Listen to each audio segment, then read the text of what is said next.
영화 이야기하는 척하는 영화 팟캐스트 시네아빠 양기자의 지인으로만 진행하는 본격 인맥자랑 방송 양기자 시네마틱 유니버스. 이번 시간 나무타님과 함께하는 두 번째 시간이고요. 이번에는 역시 지난 시간에 이어서 12번째 질문인데 저희가 항상 했던 질문이 어린 시절엔 좀 별로였는데 나이를 먹고 나니까 좀 인상이 바뀐 작품이 있을 거예요. 어떤 작품이 있을까요? 대표적으로 근데 거의 일단 뭐 말씀드리자면 우디 앨런 감독의 애니올. 네, 사실 근데 이 영화뿐만 아니라 대다수의 뭔가 그 어렸을 때 본 그 웬만한 모든 로맨스 장르 영화들은 사실상 거의 다 이 질문에 해당된다고 그렇게 말씀드리고 싶은 게 그 예전에는 한참 이제 물론 지금도 이제 사랑이 뭔지 모르지만 정말 사랑을 1도 경험 안 했던 시절에 그 봤던 영화들은 봤던 로맨스 영화들은 대체로 그렇게 썩 그렇게 뭔가 마음에 와닿지 않았던 그런 측면들이 있어요. 그래서 근데 그 중에서도 애니올이 참 그게 좀 뭔가 그 극적인 반전을 이룬 그때 그런 뭔가 소위 말하는 사랑을 경험하기 전 그리고 사랑 경험하기 후에 본 영화 가운데 가장 이제 극적인 반전을 일으키게 해준 그런 작품들 가운데 하나라서 꼽게 되었는데요. 이제 원래 맨 처음에 애니올을 보게 되었을 때는 이제 정말 우디 앨런이 좀 대단한 감독이라고 해서 그의 대표작들을 이제 갓 찾아보던 시기에 처음으로 본 영화였거든요. 근데 상대적으로 이게 뭐 별로 대단한가 싶은 그런 생각들이 되게 많이 크게 들었고 뭐 중간에 뭐 마샬 맥루한이 등장하거나 뭐 백설공주 이미지 나오고 한 게 뭐 그 유별 뭐 특색이 있다면 특색이 있다고 할 수 있는데 이걸 보고 뭘 이렇게 사람들이 이렇게 대단하다 싶지라는 생각을 맨 처음에 엄청 크게 들었거든요. 근데 나중에 이제 제가 좀 이제 한 몇 번의 이제 그 인연을 스치고 나서 이 영화를 우연히 다시 한번 보게 되었어요. 근데 이 영화를 보면서 되게 뭔가 전혀 다른 이미지로 다가오는 것들이에요.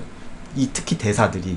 그래서 아마 애니얼 보신 분들이라면 아마 기억나시는 게 그 맨 마지막에 이제 자기 형이랑 계란과 관련된 뭔가 농담 아닌 농담을 건네는 걸로 이제 영화가 마지막을 마무리를 짓는데 근데 보면은 진짜 뭐 결코 이제 누군가를 사랑하면은 그게 뭐 단순히 좋은 기억뿐만이 아니라 뭔가 되게 가슴 아프고 쓰린 기억들도 있고 그게 오히려 더 크게 고통으로 다가와서 이제 괴로워하는 사랑 때문에 오히려 괴로워하는 그런 경우들도 이제 오히려 더 많다고 저는 생각하는데 그럼에도 불구하고 그런 과정들 거쳤음에도 불구하고 계속 사람들이 사랑을 하게 되는 뭔가 그 되게 부조리한 그런 삶의 그런 일면들을 되게 그 영화가 되게 재치있게 잘 보였다고 생각해요. 그래서 맨 처음 봤을 때는 참 뭐 그냥 전향했는데 나중에 다시 보니까 오히려 더 괜찮아서 참 어떻게 보면 좀 더 이제 생각을 확장하자면은 영화가 단순히 이제 한 번 보고서 이제 그 뒤로 할 만한 그런 매체 그런 문화예술이 아니구나라는 걸 또 다시 한번 실감시키게 해준 그런 되게 경험을 선사해준 그런 작품이어서 특히 기억에 남았던 것 같아요. 그리고 은근히 이 작품이 대표적인 제4의 벽 네, 활용한 맞아요. 작품이기도 하고 네, 작품 중간에 갑자기 마샬 맥루한 얘기가 나오더니 갑자기 우디 앨런이 진짜 실제로 막 그 보이지 않는 곳에 있던 마샬 맥루한 데리고 와가지고 그 장면 참 처음 봤을 때도 참 신기하긴 하더라고요. 그거를 그러니까 우디 앨런 감독이 최근에도 쓰기 썼잖아요. 예를 들면 뭐 원더휠 같은 경우가 그랬었고. 네. 아무튼 저도 처음 이거를 어떻게 봤지? EBS에서 한번 틀어져가지고 EBS 한번 해줬을 때 봤던 걸로 기억하는데 저도 그거 보면서 역시 뭐 대단한 감독은 역시 그때부터 이 입담? 이거는 정말 끝내주는구나. 맞아요. 예나 지금이나 물론 지금은 좀 약간 동어반복적인 게 많고 본인 또 사생활 문제도 여러 가지로 겹치다 보니까 참 이렇게 됐는데 그래서 그 우디 앨런이 아마 동의하실 거라 생각하는데 한 최근도 아니겠구나 한 5-6년 전부터 해가지고 뭐 아마 3편 연달아가 되게 좀 뭔가 싶은 그런 순간도 있었어요. 뭐 대표적으로 매직 인 더 문라이트 그리고 이레이셔널 맨 뭐 나머지 한 편이 지금 잘 기억이 안 나는데 그거 아니에요? 카페 소사이어티? 그 되게 다 하나같이 캐스팅이 진짜 빠방해서 그렇죠. 참 영화 보기 전에는 저 무슨 얘기를 할까 싶었는데 막상 보면은 뭔가 태동 건데 뭐.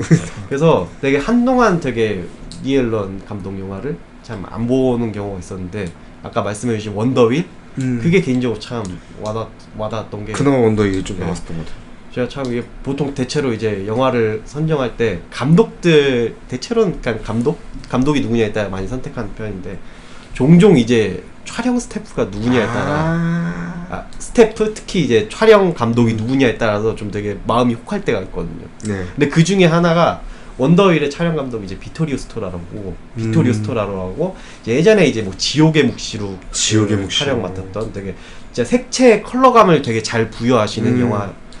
그 뭐 고든 윌리스 같은 경우는 뭐 빛과 어둠을 잘 이제 적재적소로 잘 활용했다는 평을 받으면은 이분은 진짜 색채를 잘 활용했다는 평을 받는 감독인데 진짜 그 이명이 괜한 게 아니라는 게 원더휠 보면서도 되게 그 저 뭔가 오렌지 빛깔 비스무리한 그 자기 그 케이트 윈슬릿이 사는 그 거주지 근방에 있는 그 원더휠에서 뿜어나오는 불빛 근데 그거랑 되게 그 여주인공의 상황이 되게 묘하게 뭔가 매치가 되면서 되게 좀 우디 앨런이 그간 다뤄왔던 그 뭔가 부조리한 상황들 그걸 되게 이미지적으로 잘 극적으로 잘 표현시켜가지고 되게 그 부분에 있어 그런 사례들이 그 또 그런 사례라고 저는 말씀드리고 싶어요. 되게.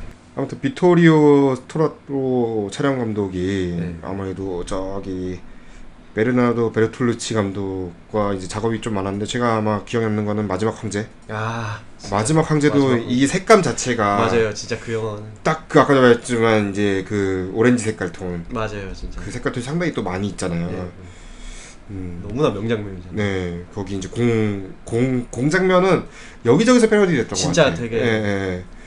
그게 아마 심슨에서도 패러디 한 번 됐었고, 그게 호모가 막 나와가지고 막 깍꿍하고 막 그랬던 거 있고, 여기저기서 패러디했던 명장면이었던 것 같고, 아무튼 이제 다음 질문 넘어가서 그 반대로 어린 시절에 좋았지만 나이를 먹고 하니까 그 인상이 바뀐 작품이 있다면 되게 이 경우가 그렇게 정말 흔치가 않아가지고 사실 그래서 기자님이 그 질문지 주실 때 그 조금 매우 고민했던 질문 가운데 하나였는데 되게 정말 뜻하지 않게 한 몇 개월 전인가 제가 진짜 이건 근데 우연인데 그 어느 갑자기 그 성룡 우리 그 추억의 액션 스타 성룡이 주연했던 영화 가운데 메달리온이라는 작품이 있어요. 메달리온. 네. 그 작품이 제가 아마 초등학교 한 6학년 2003년도 때 스트리밍했으니까 되게 재밌게 봤었거든요. 진짜 깔깔대면서 그때 봤던 기억이 나는데 그다음 몇 달 전에 그게 갑자기 다시 보고 싶어져가지고 다시 다운받아서 봤는데 시리즈온으로 진짜 제가 유치해서 못 보고 있더라고요. 이게 진짜 그러니까 분명 제가 이 장면을 보고서 재밌게 본 기억이 확실히 뚜렷하게 나는데 지금은 진짜 너무 이거는 진짜 물론 이제 그 좀 어린 타겟을 대상으로 만든 영화란 측면도 있겠지만 그럼에도 저 너무 유치한데 막 싶어가지고 근데 사실 메달리온뿐만 아니라 뭐 물론 다시 보진 않았지만 이제 그 성룡이 주연했던 영화 가운데 상하이 시리즈가 있어요. 네 맞아요. 상하이 눈이라든지 상하이 나이츠. 네. 근데 그 두 개도 이제 뭐 그 소위 그 제 초등학교 나이 때 그 어떻게 비디오 테이프를 빌려봐서 봤던 기억이 나고 또 재밌게 본 기억이 나는데 아마도 분명 다시 보면은 그 메달리온에 제가 봤을 때랑 거의 비슷한 반응이 나올 것 같아가지고 그래서 어떻게 보면 되게 성룡이 주연한 할리우드 영화들 작품들이 아마도 러시아워 시리즈. 맞아요. 러시아워 시리즈도 그렇고 물론 이제 예전 진짜 홍콩에 그 있었을 때 만든 뭐 폴리스토리 1편 정도 다르게 다가올 거라고 생각하는데 근데 또 이상하게 또 그분이 또 헐리우드로 찍어서 만든 영화들이 대체로 이제 지금 다 큰 상태에서 보면은 좀 유치한 감이 다분히 느껴지는 그런 작품들이라 생각해서 뽑게 되었습니다. 그런 것 같아요. 최근에 이제 성룡이 찍었던 영화들 예를 들면은 제가 극장에서 봤던 작품 중에 언론 시사회로 갔던 거지만 쿵푸 요가도 있었고 그나마 더 포리너는 좀 뭔가 본인의 스타일을 그런 코미디와는 완전 짝 그거를 뺀 작품이었으니까 더 포리너 같은 경우는 그 작품 같은 경우는 좀 뭔가 하드보일도 어울리는구나 이런다 싶었는데 근데 최근에 나왔던 작품들 특히 이제 뭐 뱅가드라든지 이건 뭐 또 누구야 저기 아놀드 슈와제네가 같이 했던 아이언 마스크 뭐 최근 들어갈수록 뭔가 성룡이 작품이 질이 떨어진다라는 것 같은데 사실 이거는 제가 질이 떨어진 게 아니라 제가 좀 영화를 많이 보면서 성룡 영화를 다시 돌이켜보면 저도 똑같은 생각인 것 같아요. 저도 이제 생각나는 작품이 막 비 프로젝트 옛날에 그런 작품도 지금 보면 좀 별로일 것 같아. 네. 그럴 수 있을 것 같아. 그리고 또 지금 감성이랑 또 그때 감성이랑 또 안 맞는 것도 맞아요, 있고 결정적으로. 맞아요. 그게 있죠. 결정적으로 막 그게 좀 제일 클 것 같아요. 네, 맞아요. 그러면은 사실 추억의 스타는 그 추억일 때가 제일 좋았던 거죠 어찌 보면은. 맞아요. 추억 속에 남겨뒀을 때. 네, 추억 속에 남겨뒀을 때 특히 성룡이라는 인물 자체가 네. 네, 더 그런 것 같아요. 그러니까 옛날 이제 뭐 저희 아버지 세대나 네. 저 같은 경우도 진짜 어렸을 때 네. 진짜 명절만 하면은 그냥 특선 영화나 틀어줬을 때 오, 네, 맞아요, 그때가 맞아요. 거의 사실상 마지막 최정점이지 않았을까. 진짜. 사실 저도 그 뭐지 러시아어는 나중에 특선 영화 했을 때 봤을 거예요. 많이 저 추석인가 아무튼. 아 저는 기억나는 게 그 기자님이랑 저랑 사는 동네가 비슷해요. 그래서 네. 아마 기자님도 아실 텐데 그 양천구 문화회관 문화회관 네. 그 성룡환이 갑자기 떠올라가지고 성룡 러시아어 시리즈를 제가 거기 그 문화회관 대극장에서 당시 이제 한 1,000원 그쯤이었을 거예요. 가격이 1,000원, 2,000원도 아니었을 거예요. 그때 이제 저희 아버지랑 봤던 기억이 나가지고 예. 그때는 확실히 좀 먹혔죠. 네. 지금은 사실 이제 먹히고 싶어도 이제 안 먹히고 사실 그런 작품들이 이제 사실 요즘에는 OTT로 좀 많이 가죠. 네, 그런 것 같아요. OTT로 좀 많이 가는 뭐 직행을 한다거나 IPTV 극장에서 개봉을 못 하고 이제 직행용으로 이제 따로 이제 간다거나 IPTV 그렇게 되는 것 같아요. 맞아요. 자, 아무튼 다음 질문 드려서 그렇다면 잠을 못 이룬 경험이 있는 작품이 있다면 네. 이거는 일단 뭐 무서워서 뭐 크게 했던 경우는 없고 일단 너무 재밌어서 진짜 너무 재밌었어. 들었던 경우가 반지의 제왕 왕의 귀환 개봉했었어요. 저 진짜 그 개봉 첫날 왜냐면은 그 반지의 개봉하기 앞서 제가 반지의 제왕 2개의 탑을 보게 됐어요. 그거를 되게 1편 보고서 상대적으로 2편을 나중에 봤거든요. 근데 그걸 보고서 2편이 너무 재밌어가지고 근데 이게 또 곧 있으면 개봉한다고 하니까 되게 기대하면서 봤거든요. 근데 기대 이상으로 너무 재밌어가지고 진짜 제가 진짜 와 세상에 이렇게 재밌는 영화가 다 있을까 그때 싶더라고요. 다 있을까 싶었죠. 그래서 그때는 근데 그때는 또 제가 어리고 하다 보니까 지금은 뭐 제가 어느 정도 수입 수단이 있어서 극장 가고 싶을 때 마음대로 가지만 그렇죠. 좀 그 나이 그 초등학교 때는 뭐 제가 마음대로 극장 가고 싶어서 가는 경우가 좀 힘든 경우가 많다 보니까 그 영화 나중에 좀 DVD 언제 그 당시 지금은 없어진 영화마을에 언제쯤 영화마을. 빌려서 볼 수 있을까 그 생각이 막 들더라고. 근데 그만큼 진짜 그때 처음 보고서 진짜 충격을 너무 재밌어가지고 충격을 받았어 진짜. 그래서 저는 좀 웃긴 게 반지의 제왕 반지의 때 처음 나왔을 때는 저는 시큰둥했어요. 저도 사실 그랬어요. 네, 왜냐면은 그때 당시에는 비슷한 시기에 해리포터가 나왔기 때문에 맞아요 진짜 맞아요 해리포터 신났지 이러면서 맞아요. 진짜 저도 그랬어요.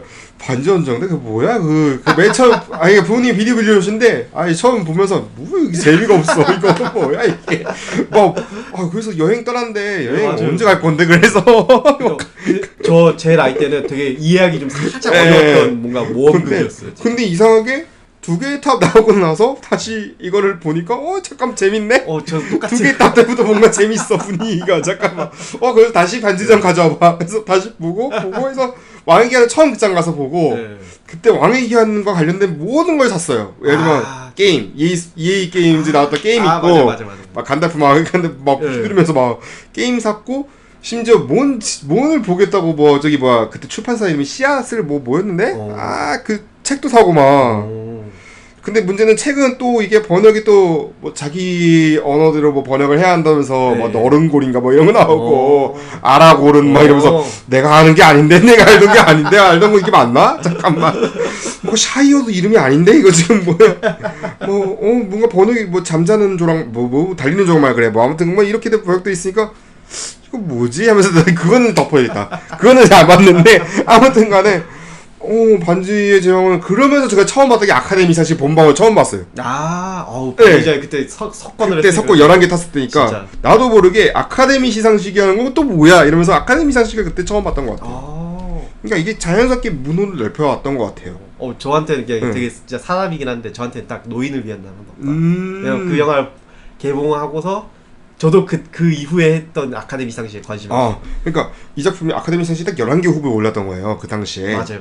11개 후보면은 11개를 다 타야지 막 타이타닉이 동급이 된다. 이런 배너랑 타이타닉이 동급이 된다 했는데 저 하나씩 탈 때 진짜 타나 했는데 마지막에 진짜 다 타는 거 보고 야 말도 안 돼. 이러면서 진짜. 그 당시도 말도 안 되게 왜 판타지한테 작품상을 준다고? 그때는 사실 거의 드물었던 얘기였잖아요. 만내 받는다면 막 미스틱 네버 정도 맞겠다. 맞아요. 예, 그 클린트 이스트우드 감독 작품이니까. 네. 그러고 있는데 웬걸 하면서 이제 그때 분위기 모든 게 넘어갔구나. 맞아요.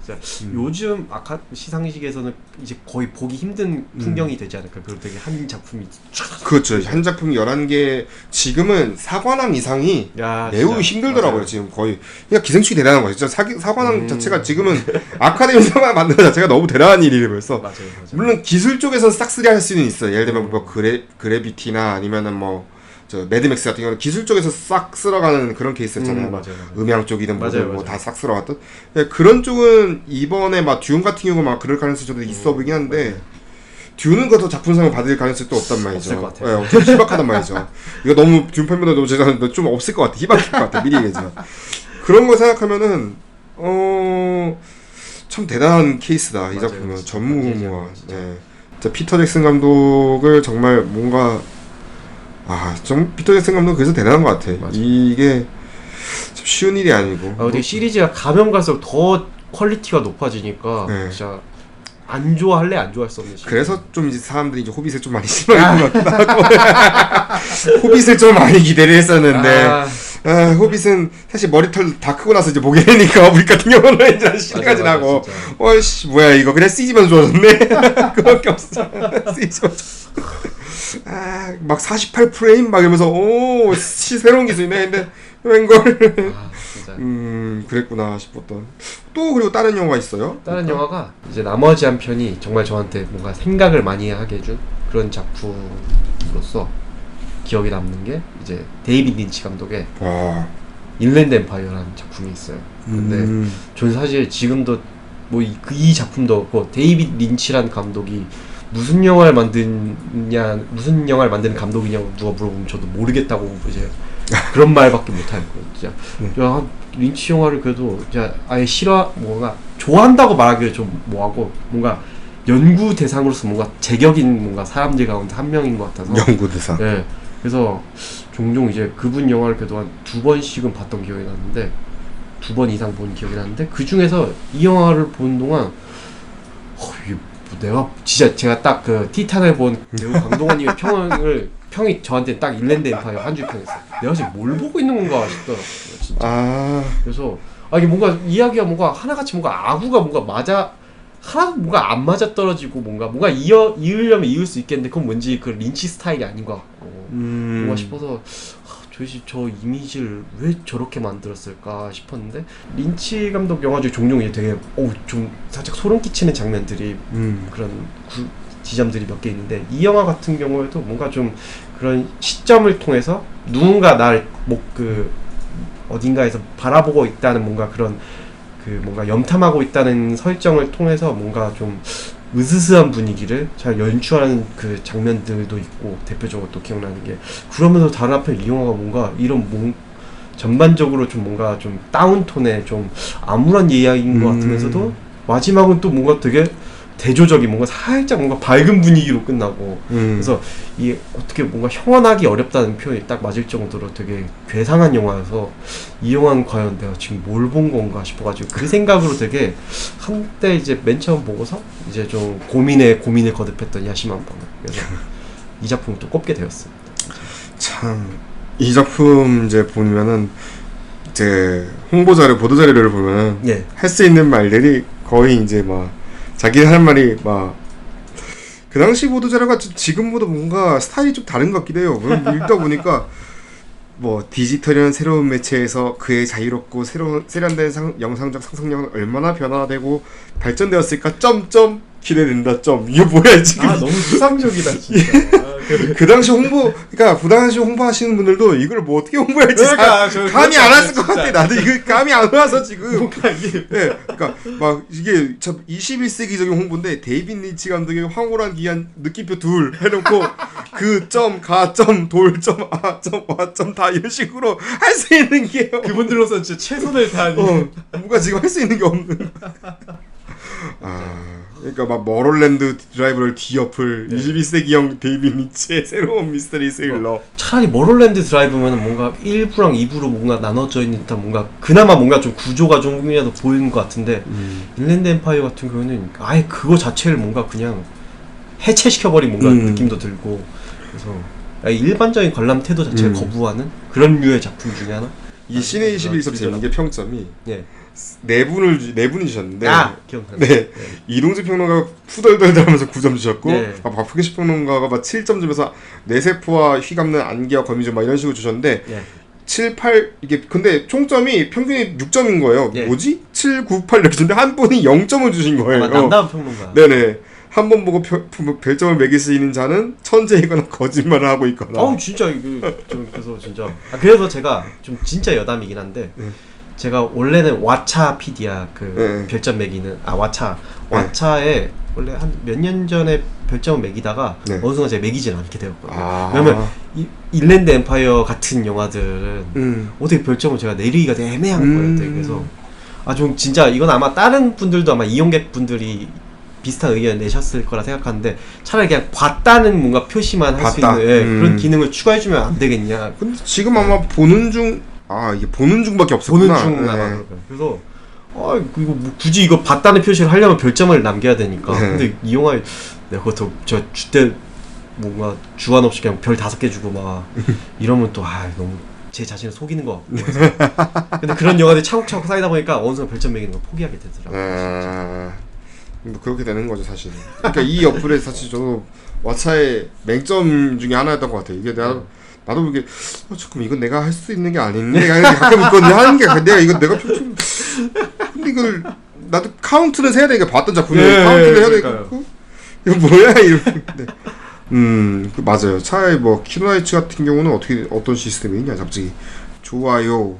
봤어요. 봤어요가 있다. 키노라이츠니까. 네, 그냥 봤어요는 있어요. 그러니까 봤어요 누르면 되는 건데 별로예요, 좋아요는 굳이 안 해도 되는 거니까. 봤어요까지만 체크하면 되는 건데, 그게 안 되는군요. 맞아요. 그러네. 생각 보는 중밖에 없어. 오히려 키노라이츠에 부탁해주시면 여기에 보는 중이 좀 있었으면 좋겠어. 이게 드라마가 좀 애매한 게 드라마는 드라마에 별점을 줘야 할 때는 다 보고 저는 이제 별점을 줘야 되는 게 맞겠다고 이제 어느 정도 생각이 든 거예요. 네, 맞아요. 그래서 아무리 설광하건 뭐든 하든 간에 일단 내가 끝까지 다 봐야겠다. 그런 다음에 내가 별점을 주겠다. 일단 보고는 있어. 보고는 있는데 근데 이걸 보는 중이라서 체크하기 좀 애매한 거예요. 없으니까. 그래서 그냥 일단 빨간불 넣고 시작하자. 좀 이따 줄게. 그렇게 된 거예요. 나도 체크를 하고 있어야 되니까. 아무튼 간에 최근에 그래서 뭐 나도 모르게 드라마를 계속 물어봤던 게 오솜의 붉은 끝동? 최근에 아주 핫했던. 네, 맞아요. 저도 모르게 이렇게 왠가 했더니 이게 적절히 섞었더라고요. 보니까 퓨전이랑 정통이랑.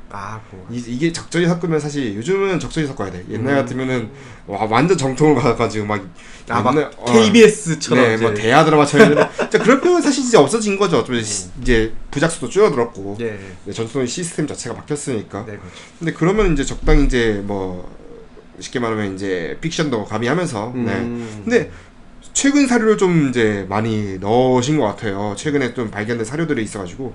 그래서 그냥 사극 좋아하시는 분들면 무난하게 볼 수 있을 만한 그런 판타지 모르는 아무튼 이제 워낙 그 정조가 이제 너무 로맨티스트라는 거는 이미 어느 정도 묘비나 이런 데서 이제 어느 정도 밝혀진 사실이니까 그걸 토대로 만든 거라서 괜찮고 연기가 확실히 이분이 연기가 이렇게 많이 넣었나 싶을 이준호 정도. 네.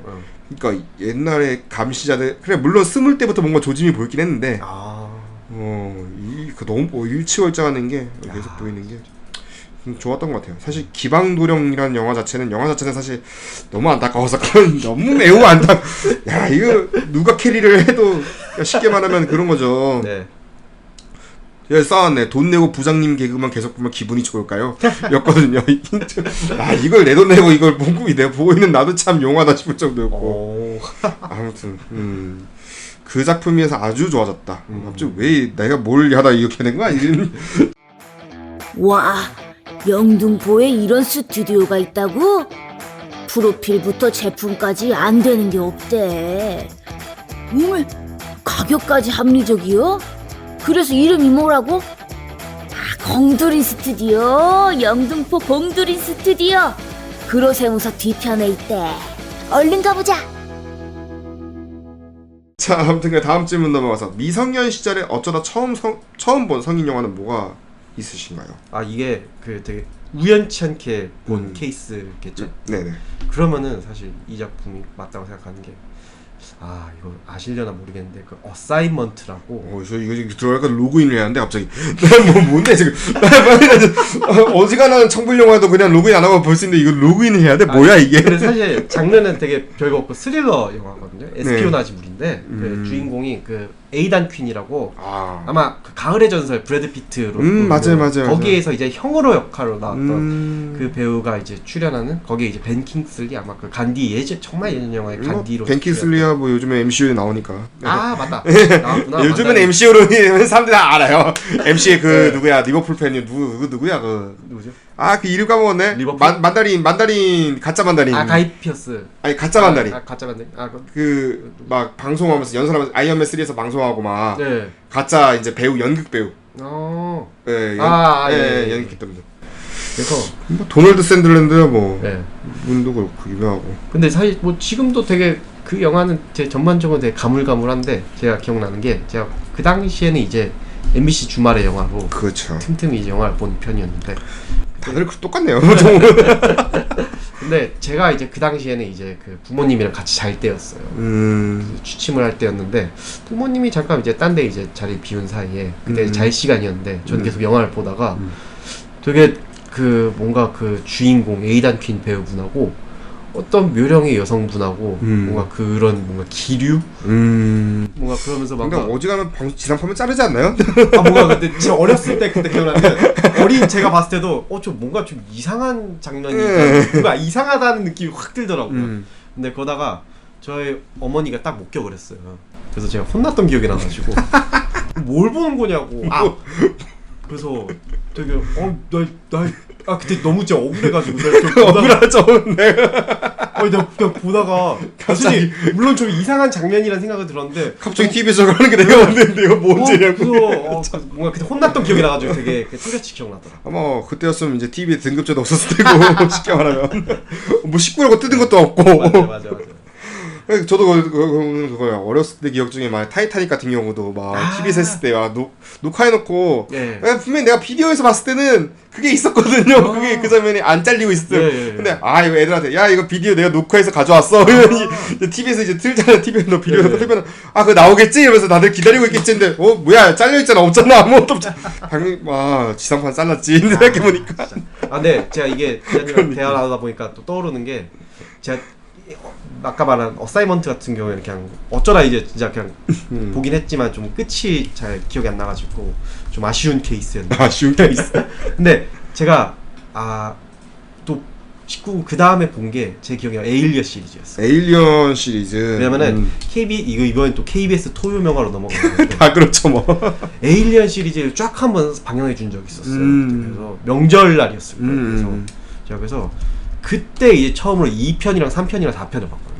1편은 근데 그때는 못 봐가지고. 그래서 근데 2편, 3편, 4편이 제가 아마 거기 아마 19금 영화가 아마 있을 거로 생각해요. 왜냐면 표현 자체로만 봐도 아마 제 기억에 에이리언 4에 뭐 하나 있었어. 그런가요? 에이리언 4 중에 뭔가 씬이 하나 좀 1분짜리 롱테이크로 쭉 좌부터 우로 쑥 훑어지는 장면이 하나 있던 걸 기억나요. 그런가요? 네. 근데 물론 그때 15세였는데? 15세였네? 네, 15세였는데 아무튼 간에 에이리언 시리즈 맞아. 저도 이게 왜냐면 어렸을 때 저희 어머니가 녹화를 하셨어요. 비디오로. 왜냐면 지금 이게 갖고 있었으면은 엄청난 소장부이 되거든요. 왜냐면은 이제는 우리말 더빙이라는 거 자체가 소장할 수 있는 방법 자체가 이제 없다 보니까 다들 이제 팬들끼리는 어떻게든 뭐 교환식으로 해가지고 뭐 있으세요? 뭐 있으세요? 하면 서로 이제 교환하고 막 그렇거든요. 이제 막 진짜 시기 뭐 비디오 버전이 있으면은 서로 막 기뻐해요. 막 이름 있군요. 막 이러면서 진짜 언젠간 바꾸면 되니까. 근데 진짜 에이리언은 거의 초레어예요. 초레어템인 거예요. 팬들 사이에서도. 이거를 이제 SBS인가에서도 한 번 했었고 옛날에 그때는 진짜 이게 왜냐면 지금 귀한 게 저도 그런 것 같아요. 오적인 같은 경우도 보면은 이번에 뭐 월스트리트 뭐 리포트나 이런 데서 내면은 이게 잘 된 이유가 결국은 40% 이상이 더빙으로 봤기 때문에 그 나라의 더빙으로 봤기 때문에 이게 성공한 거다. 그게 분석이 있더라고요. 이게 과연 우리나라 한국어 그냥 그대로 보기 위해서 사람들이 그냥 봤을까? 그 사실 별로 그렇게 비율이 많지 않았을 수도 있겠다 생각해. 진짜. 그게 맞겠더라고요. 네. 우리나라도 사실 그나마 이제 좀 사람들 문화가 좀 그랬지. 네. 제 생각에 나이 들어가면은 원어민이 아닌 이상 예. 침침해가지고 뭐가 있든 간에 자막을 좀 보기 힘들 때가 있을 거예요. 네, 장담은. 그게 근데 지상파는 예. 의무라도 해줘야 되는 게 지상파는 그런 이제 자막 굳이 이해해야 되는 사람들만 보는 게 아니니까 결국은 이 지상파의 목적 자체가. 네네. 근데 그걸 안 하고 있는 상황이니까 어찌 뭐였던 간에 옛날에는 이제 결국 돈 문제죠 사실. 무슨 시청률 문제야, 돈 문제지. 시청률 때문으로 안 할 리 없고 돈 문제 때문에 안 하는 건데 그거는 뭐 사실 프랑스나 이런 국가에서는 지상파는 의무로 법제화를 해놨기 때문에 이게 그나마 되는 건데 예. 사실 그래서 지상파에서는 안 한 지가 거의 꽤 됐죠. 네. 저도 진짜 안 본 지가 꽤 됐어요. 네, 레귤러 프로그램들이 다 그때 다 사라졌어요. 2000년대 중후반에 다 싹 다 사라지는. 네. 가장 오래 있었던 이제 KBS 1은 그래도 수신료 맞고 하는 거니까 오래 했지만 2024년에 끝났고 거기도 그런 식으로 다 사라졌던 시기에 있는데 다 어렸을 때 추억이 하나 그냥 사라졌던 느낌인 것 같아요. 네, 맞아요. 그런 게 추억이었는데. 사실 그래서 이제 제가 개인 유튜브를 하면서 이렇게 하고 있지만 개인 유튜브 하시는 분들 좀 약간 이제 어린 시절 추억을 많이 말씀하셔서 이렇게 하시는 것처럼 어린 시절은 이게 나로 몰라 이게 성인 영화였어? 이런 느낌 있잖아요. 나로 몰랐는데 그 진짜 그렇게 말씀 많이 하시는 분이 계세요. 진짜. 그럴 것 같기도 해요. 네, 들어오면. 아무튼 다음 질문 넘어가서 챕터 3 영화들 이야기인데요. 네. 먼저 최고의 영화 오프닝 장면은 어떤 것인가요?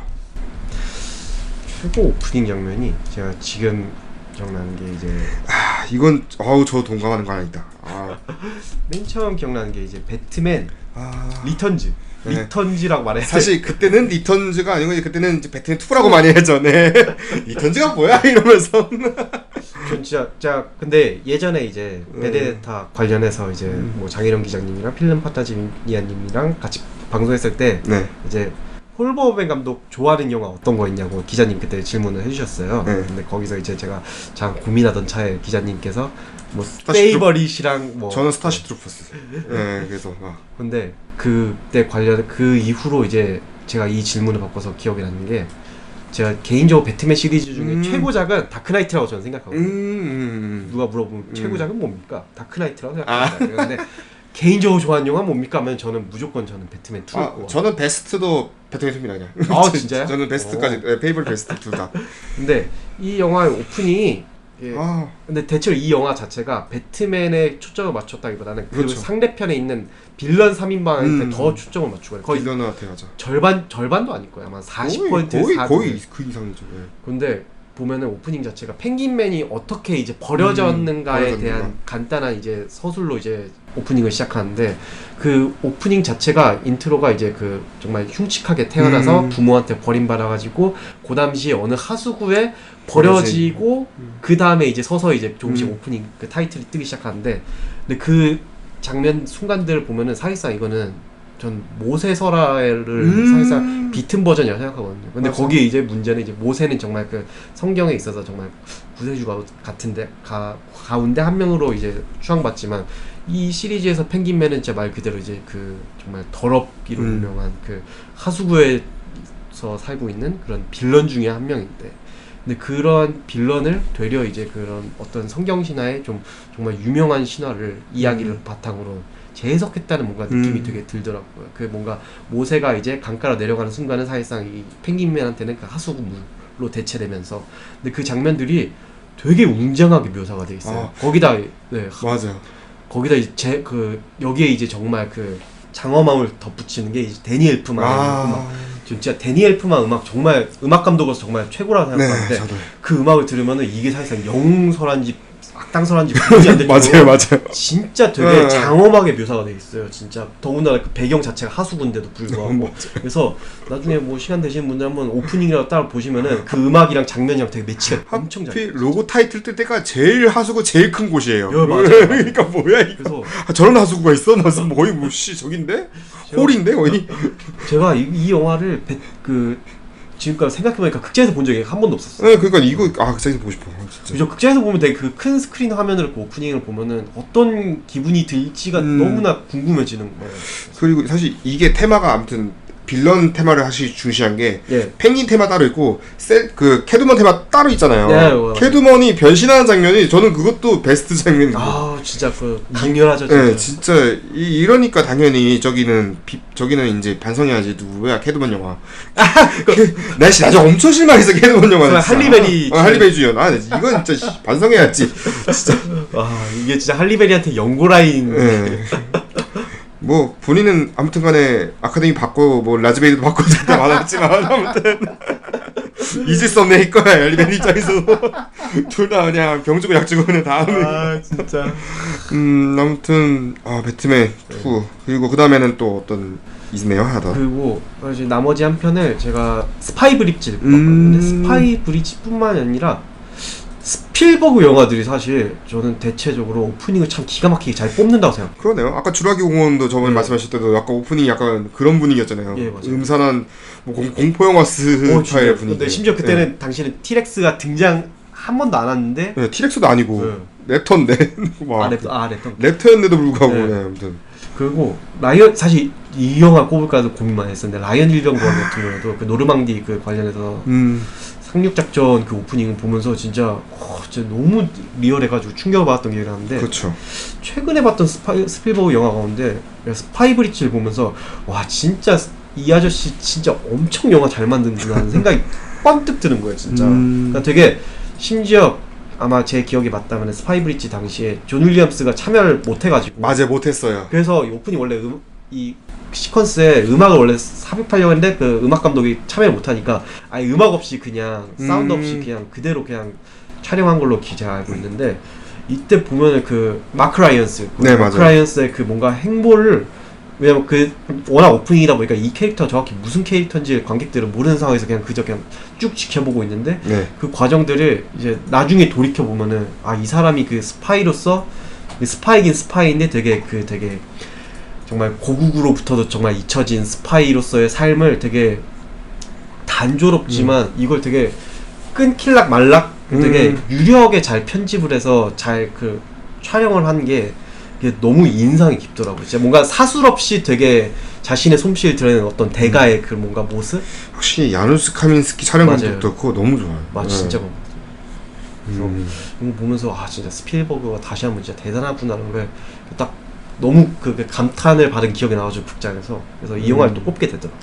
확실히 최근 들어서는 존 윌리엄스 감독, 음악 감독이랑 약간 작업을 조금씩 아무래도 나이도 있으시고 하니까 저희 존 윌리엄스 이제 오래 사셔야 되는데 걱정 많이 했는데 맞아요, 이번엔 그때는 토마스 니먼 음악 감독이랑 같이 했었고 생각해보니까 이번에도 이제 워낙 오리지널이 있으니까 음악은 따로 거의 이제 메인급 음악 감독이 굳이 안 해도 되는 상황이었던 것 같은데 웨스트 사이드 스토리 사실 존 윌리엄스 음악 감독이 사실 그렇게까지 할 필요까지는 없죠. 이미 다 원곡이 다 있는 거였으니까. 맞아요. 예. 아무튼 스티븐 스필버그 작품 중에 또 하나를 골라주셨고 네. 다음 질문은 최고의 영화 엔딩은 무엇인가요?입니다. 저의 최고의 엔딩이 담긴 영화는 일단 첫 번째로 내일 향해 살아가 있는데, 내일 향해 살아의 이 두 주인공 배우분들 제가 정말 좋아해요. 로버트 레드포드 그리고 폴 유먼. 그래서 근데 이 둘이 정말 콤비 연기라는 게 딱 이런 거구나 진짜 싶을 정도로 궁합이 너무 짝짝 잘 맞고, 물론 이제 캐릭터 자체도 되게 설정이 잘 맞아서 한 사람은 이제 그 머리랑 입은 정말 최고인데 정작 이제 몸 움직이는 건 정말 그런 되게 못하는. 그 나머지 한 명은 이제 총이라든지 정말 싸움 같은 건 정말 잘하는데 이제 말수도 적고 무엇보다도 그 캐릭터와 대조적으로 수영을 못하는 뭔가 그런 특이점이 있어가지고 그 관련해서 되게 유머 코드가 한번 들어간 그 순간이 있는데, 그 영화가 제가 기억에 남는 거는 그 영화가 대체적으로 되게 코믹한 분위기로 쭉 이어지거든요. 맞아요. 근데 마지막에 정말 강렬하게 비극으로 끝나요. 그렇죠. 근데 그 비극적인 순간이 그게 어떻게 된 거냐면, 어차피 옛날 영화니까 잠깐 마지막 장면을 좀 묘사를 해보자면은 원래 이 둘이 도둑인데 이제 되게 추격을 받는 끝에 그렇죠. 결국엔 핀치에 몰리게 돼요. 그래서 정말 그 수많은 군인들이 딱 둘러싸인 가운데 이 둘이 되게 그 정말 마지막 이제 궁지에 몰려가지고 이제 마지막 죽느냐 사느냐에 관련해서 선택을 하게 되는데 그 과정에서 이 폴 뉴먼 캐릭터가 로버트 레드포드한테 너무나 뜬금없이 여기서 빠져나오면은 우리 다음에 볼리비아로 도망가자 막 이런 얘기를 되게 해맑게 꺼내는 거예요. 그래서 그러면서 하는 얘기가 뭐냐면은 볼리비아가 아니라 호주로 호주, 떠나자. 맞아요. 네. 그래서 근데 그러면서 하는 얘기가 호주에 가면은 이제 바다가 있으니까 넌 거기서 수영을 배울 수 있을 거야. 거기서 가서 나랑 같이 수영을 배우자. 막 이런 얘기를 되게 서슴없이 막 하는 거예요. 해맑게. 되게 너무 상황이랑 너무 대조적으로.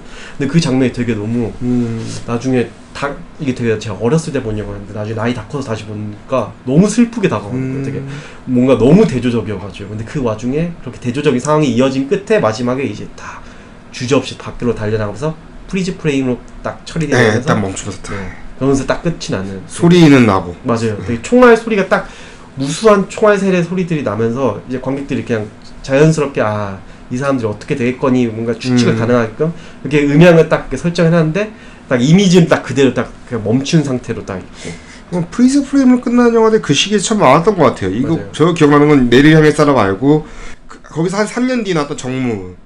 거기서 이 소리 딱 하면서 발차기 딱 하면서 끝나잖아요. 맞아. 그 다음에 어떻게 될지 맞아요. 느낌이 딱 오기는 한데 거기 그 둘 다 비슷하네요. 맞아요, 그 다음에 어떻게 될지는 느낌이 짠한데. 아무튼 그런 엔딩들이 사실은 뭐 있었던 시기였고 네. 두 배우가 상당히 또 정말 뭐 말해 뭐하는 명배우들이고 진짜 되게 보는 재미가 있는 영화여서 되게 OST도 상당히 또 유명하잖아요. 맞아요. BJ 토마스. 네, BJ 토마스의 그 레인드롭 폴링 온 마이 헤드. 네. 그 노래랑 이제 자전거 장면. 네. 맞아요. 그게 아마 주제가 상 받았을 거야, 아카데미 맞아. 어쨌든 다음 질문 들어가서 두 가지 질문 하고 이제 다음 시간에 얘기하면 될 것 같은데 첫 번째 질문은 가장 좋아하는 한국 배우입니다. 일단은 이제 가장 먼저 사실 가장 떠오르는 건 송강호 배우.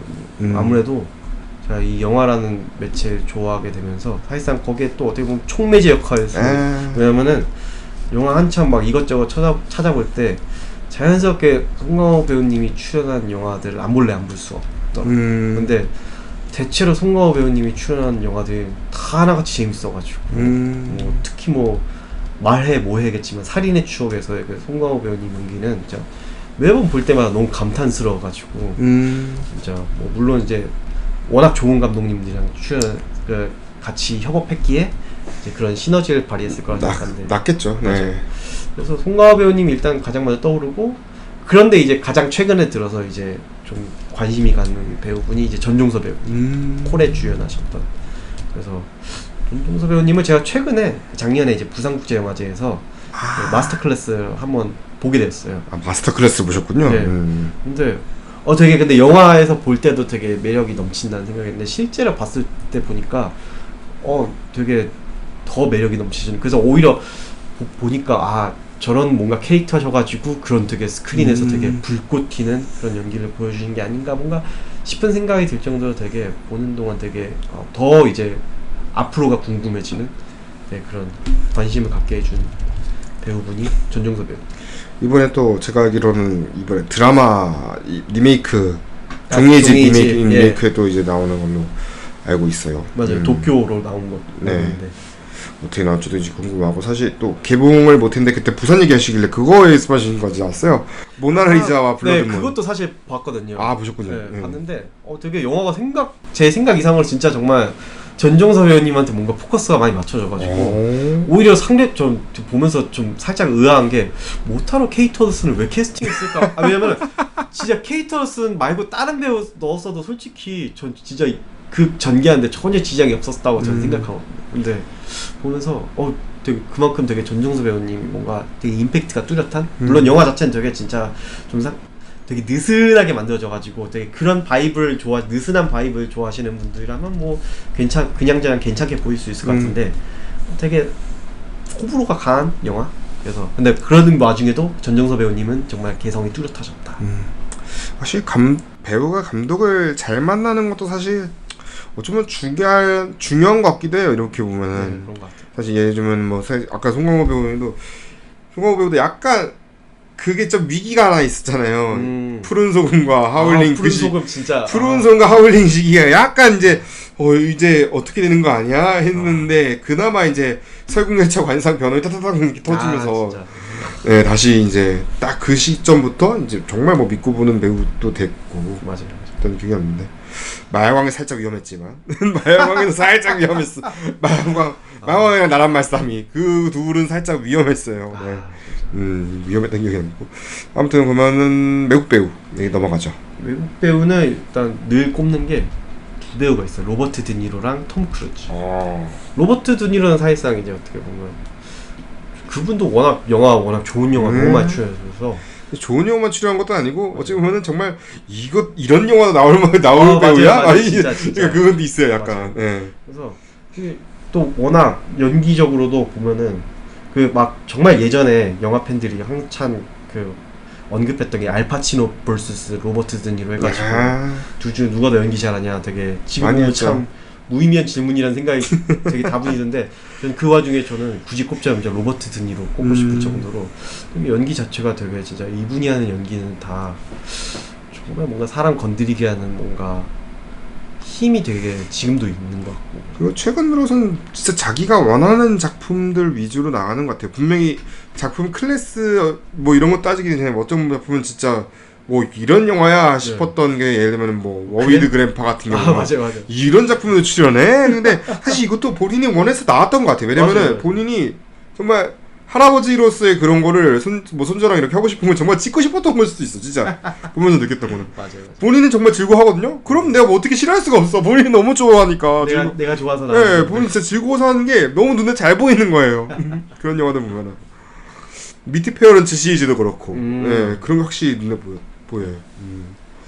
참 어찌 보면 대단한 배우 같고. 그러면 톰 크루즈는 약간 비슷한 그런 건가요? 톰 크루즈는 그냥 말 그대로 진짜 이제 이건 어떻게 보면 제가 좋아하는 기준이 더 추가가 되어서 추가된 배우라고 할 수 있는데 배우가 단순히 물론 연기를 당연히 잘해야 되겠지만 그 외에 자기가 출연한 영화 그 소위 말 선구안이라고 하잖아요. 선구안. 자신이 출연하는 영화를 이제 좀 좋은 영화를 선택할 수 있는 그런 시선? 그런 눈을 가진 물론 사실 톰 크루즈 같은 경우에는 좀 워낙 이곳저곳에서 각본이 이런 오다 보니까 상대적으로 더 선택의 폭이 넓다는 그렇죠.